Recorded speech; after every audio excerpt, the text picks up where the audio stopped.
Antes do nosso vídeo começar, inscrevam-se, curta e compartilhe. Meus irmãos, graças e paz, vamos abrir a palavra do Senhor no capítulo 5 da carta do apóstolo Paulo aos Gálatas, versículo 11. Gálatas 5, versículo 11, nós vamos meditar sobre o verso 11 e o verso 12. Gálatas 5, versículos 11 e 12, diz assim a palavra de Deus. Mas, irmãos, se ainda prego a circuncisão, por que continuo sendo perseguido?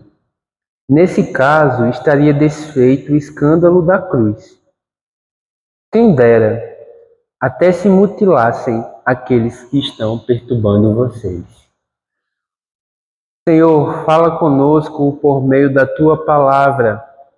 Nós cremos que o Teu Espírito está aqui entre nós e que é obra dele edificar as nossas vidas por meio do conhecimento do Senhor revelado na Bíblia Sagrada.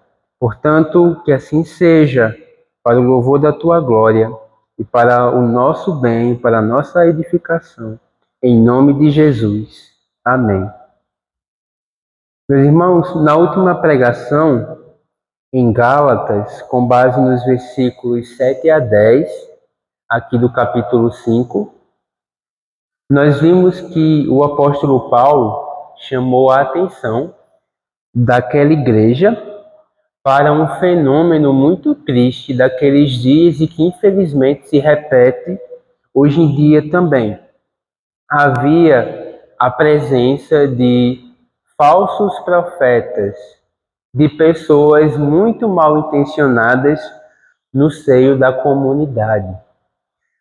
Com um pouco de fermento levé da massa, o apóstolo Paulo quis dizer no versículo 9 que uma falsa pregação, ainda que anunciada por um grupo reduzido de pregadores, tem um poder de causar estragos muito prejudiciais a uma igreja local. E agora, no versículo 11, o apóstolo Paulo tira um pouco os seus olhos desse grupo de pessoas, ele vai retornar aos comentários sobre os falsos pregadores depois, e ele passa a focar em si, especificamente se defendendo de algumas acusações que eram feitas contra ele. Verso 11 diz: Mas irmãos, se ainda prego a circuncisão, por que continuo sendo perseguido? Uma das várias acusações sofridas pelo apóstolo Paulo naquele tempo dizia respeito ao seu passado enquanto fariseu. Paulo era conhecido como um homem da lei, alguém que anunciava uma mensagem antagônica, muito diferente da mensagem do atual Paulo, aqui na carta aos Gálatas. Então, ele anunciava, assim como os falsos profetas desse tempo, que era imprescindível você fazer certos rituais com a finalidade de conquistar a sua salvação. A sua comunhão com Deus era possível se você obedecesse irrestritamente à lei, sem tropeçar em nenhum dos mandamentos. Então, o Paulo de antes anunciava essa mensagem. Porém, ao ser despertado pelo Evangelho de Jesus, Paulo viu que a lei deveria ocupar um lugar diferente na espiritualidade dele. A lei não deveria ser vista por ele como uma ponte que o levava diretamente para o céu. Porque, como nós vimos na leitura aqui do momento de contrição, a lei foi dada para nos revelar a nossa condição perante Deus. Que condição? A de pecadores. É porque eu sei que é errado cobiçar, que eu olho para o meu coração, vejo que ela é cobiçoso e percebo assim que eu estou distante da santidade pedida pelo Senhor. Então a lei, ela foi dada com essa finalidade, a de denunciar a nossa hipocrisia perante Deus. Ela foi dada para mostrar a nossa pecaminosidade e mais. A lei serviu como um guia, um tutor para levar você e eu ao Salvador, a Jesus. Ao notarmos, com base na lei, a nossa pecaminosidade, nós procuramos, como a consequência disso, ardentemente um Salvador, um varão perfeito, alguém que cumpre essa lei de forma plena, sem tropeçar em nada. Então, a lei nos leva a Jesus Cristo, o descendente, o Salvador, porque só Ele pode nos conceder vida eterna, só Ele pode nos livrar da punição do pecado. E essa pregação apostólica, essa pregação anunciada pelo apóstolo Paulo após o seu encontro com Jesus no caminho de Damasco, trouxe muitíssimos problemas para aquele homem. O ponto do apóstolo Paulo no verso 11 é: se eu prego a mesma mensagem de antes, se eu prego a mesma mensagem dos moralistas, a mesma mensagem dos legalistas, por que eu estaria sendo perseguido por eles? Se eu faço parte do time deles, por que eu estaria sendo perseguido por eles? Então, a ideia é justamente por eu pregar de forma cristocêntrica, é justamente por eu anunciar o puro evangelho, a mensagem que diz que Jesus Cristo foi crucificado pelos nossos pecados, sem moralismo, sem legalismo, mas uma mensagem que emana do trono da graça de Deus, é que eu sou perseguido. Essa pregação do apóstolo Paulo ia na contramão dos seus próprios perseguidores. É por causa da pregação que ele era perseguido. Então ele diz: se ainda prego a circuncisão, por que continuo sendo perseguido? Não há lógica nesse tipo de coisa. E o apóstolo Paulo era um homem que possuía um comprometimento exemplar com o Senhor. Por causa de Cristo, o apóstolo Paulo passou por poucas e boas. Quando ele escreve aos Coríntios, na segunda carta, capítulo 11, verso 24, ele lista alguns dos problemas que ele acabou enfrentando desde que a sua pregação foi transformada.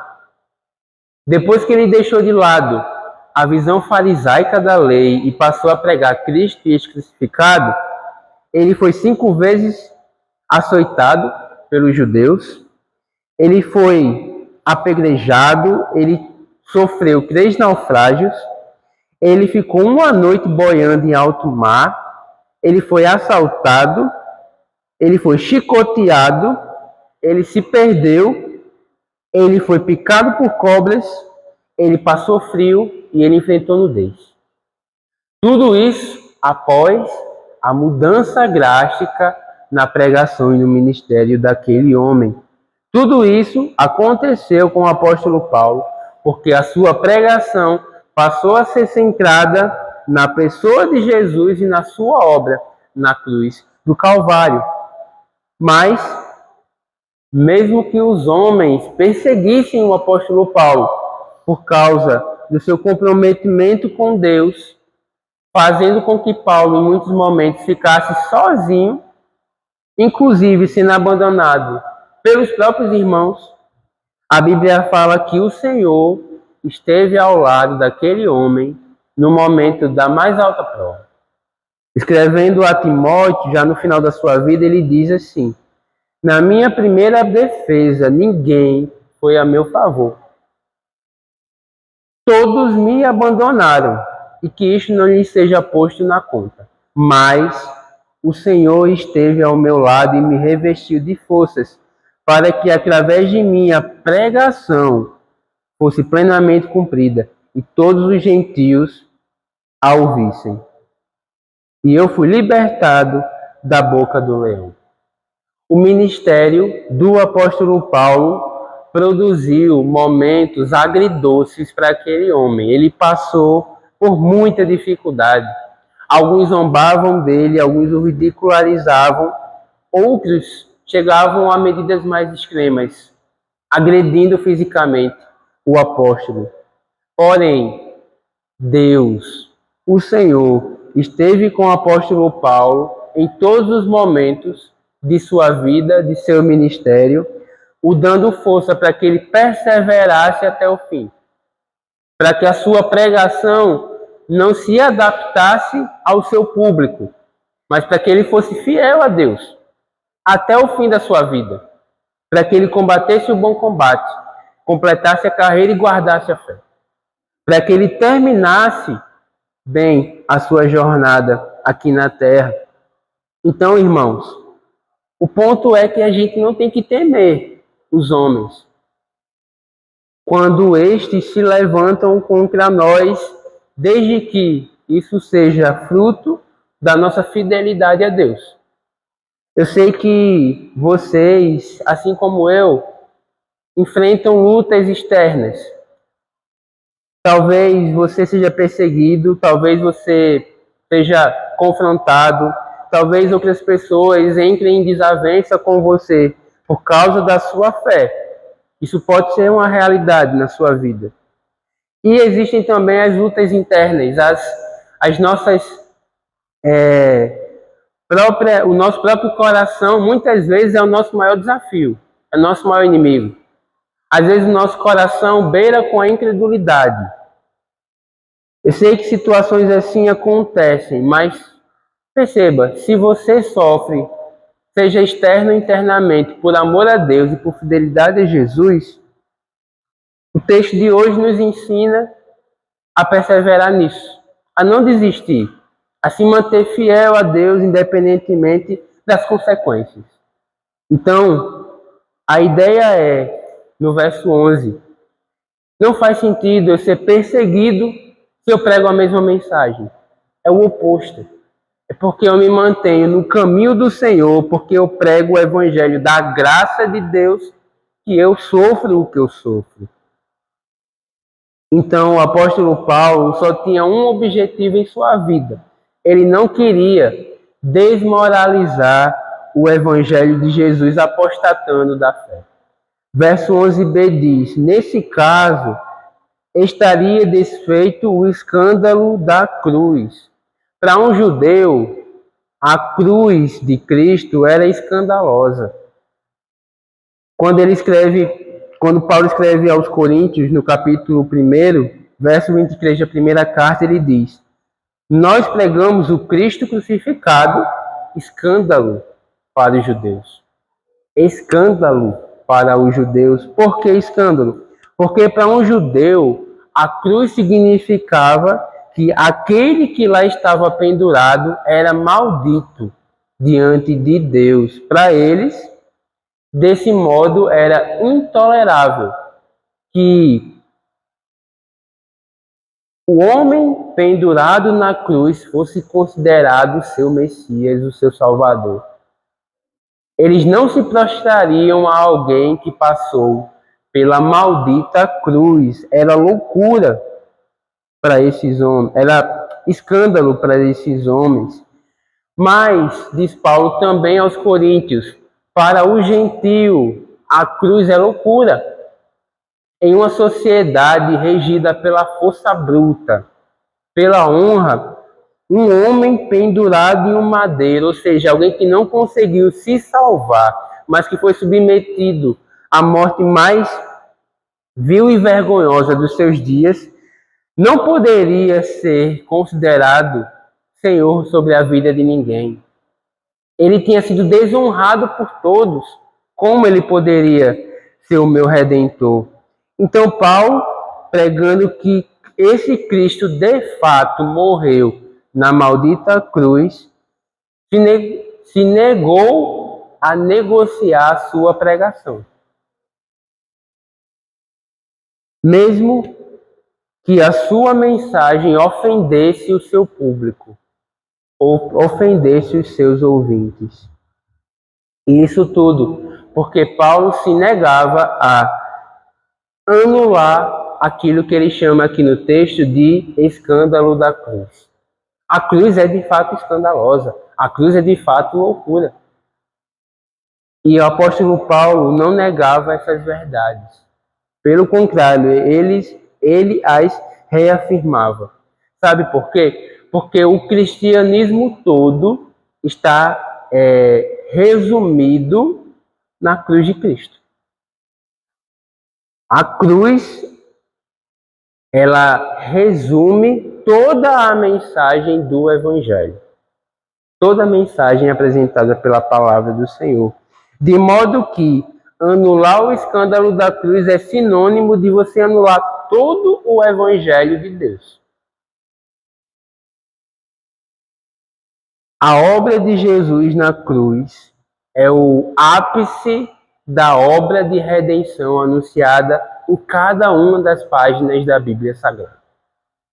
Anular a cruz de Cristo é anular totalmente a palavra do Senhor.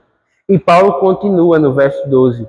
Quem dera até esses falsos profetas se mutilassem.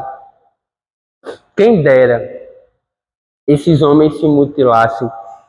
Aqueles que estavam se opondo à pregação de Paulo voltam a ser assunto para ele aqui no versículo 12. Só que Paulo traz uma ideia no versículo 12 sobre esses homens muito mais forte do que a ideia que abriu a carta lá no capítulo 1, verso 7. Lá ele também fala sobre esse mesmo grupo de pessoas. Só que aqui Paulo destaca que o objetivo daqueles homens ali era subverter a igreja, era transformar a igreja em uma sinagoga, não mais em um templo cristão.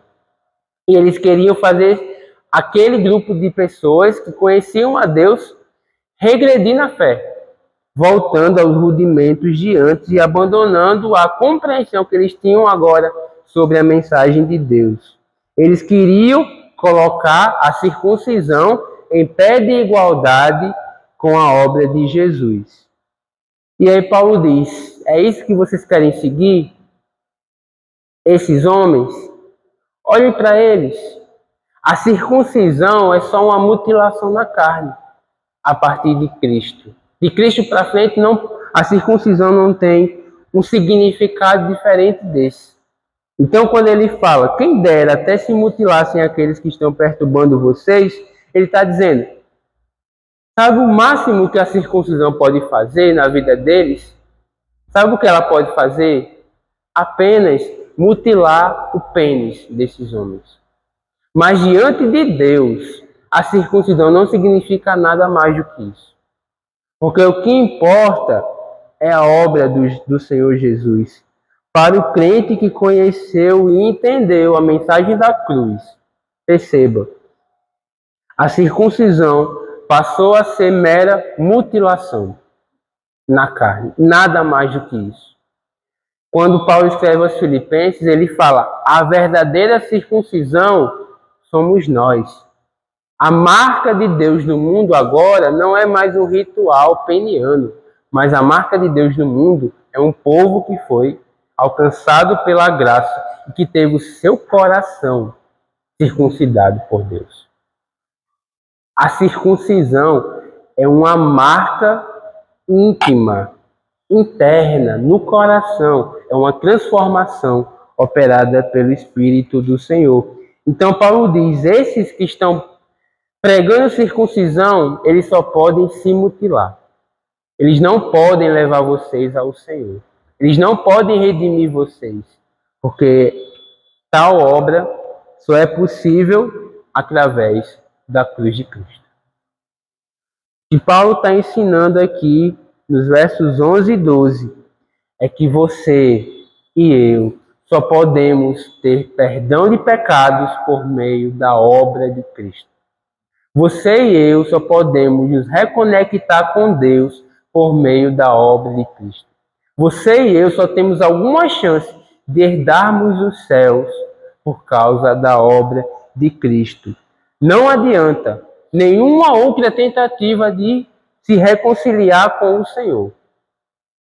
Nenhuma obra que as suas e que as minhas mãos possam fazer é suficiente para redimir as nossas almas diante do justo juiz, diante do Senhor.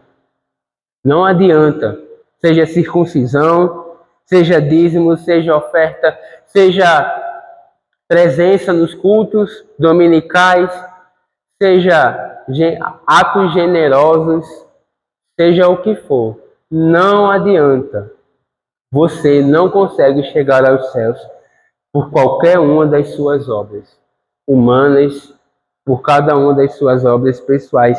Só há esperança de salvação para você e para mim por meio da obra de Cristo, da escandalosa cruz de Cristo. Só Ele é o nosso Redentor verdadeiro. Somente o sangue dele tem poder de purificar os nossos pecados, por mais feio que eles sejam. Somente Cristo e Cristo crucificado pode nos salvar, pode nos redimir. E essa é a mensagem do capítulo 5 de Gálatas. Essa é a mensagem do capítulo 4. Essa é a mensagem do capítulo 3, do capítulo 2, do capítulo 1, do capítulo seguinte, o 6. Essa é a mensagem de Filipenses, Colossenses, Tessalonicenses, Efésios. Essa é a mensagem de Apocalipse. Essa é a mensagem das cartas de Pedro, das cartas de João. Essa é a mensagem da carta de Judas. Essa é a mensagem de Gênesis, Êxodo, Números, Levítico, Deuteronômio. Essa é a mensagem dos profetas, maiores, menores. Essa é a mensagem da Bíblia. Essa é a mensagem de Cristo. Só há redenção para você e para mim por meio de Jesus Cristo, o nosso Senhor. É por isso que, se você não se rendeu a Ele, você precisa fazer isso agora. É pela fé em Cristo, nesse Cristo, que nós podemos alcançar os céus. Renda-se a Jesus, o Senhor. Somente por meio dele, o seu nome estará no livro da vida. Ore comigo.